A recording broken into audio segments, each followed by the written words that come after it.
इस वक्त एक बड़ी खबर सामने आ रही है। शर्जील इमाम की अर्जी पर समाअत 2 हफ्तों के लिए मुलतवी कर दी गई है। सुप्रीम कोर्ट ने समाअत 2 हफ्तों के लिए मुलतवी कर दी है।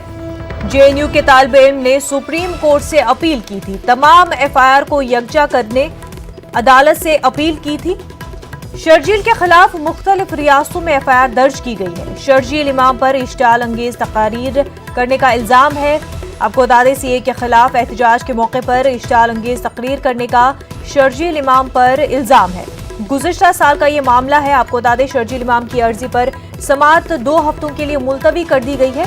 सुप्रीम कोर्ट ने समाअत 2 हफ्तों के लिए मुलतवी कर दी। जेएनयू के तालिबे इल्म ने सुप्रीम कोर्ट से अपील की थी कि तमाम एफआईआर को यकजा करने की अदालत से अपील की थी।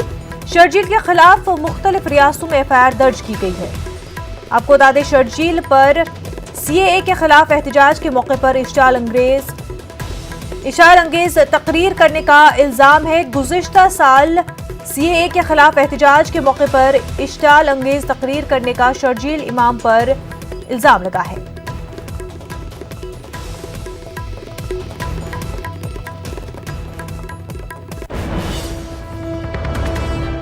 इस वक्त की एक और बड़ी खबर, तरुण गोगोई कोरोना से मुतासिर हुए हैं।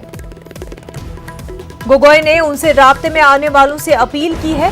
कोरोना टेस्ट कराने की उन्होंने अपील की है। आसाम के साबिक वज़ीर आला है तरुण गोगोई। आपको बता दें कि गोगोई कोरोना से मुतासिर पाए गए हैं।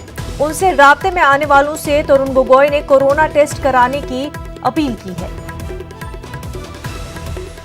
आसाम के साबिक वज़ीर आला तरुण गोगोई कोरोना से मुतासिर पाए गए हैं। उन्होंने उनसे राब्ते में आने वालों से अपील की है कि कोरोना टेस्ट कराएं।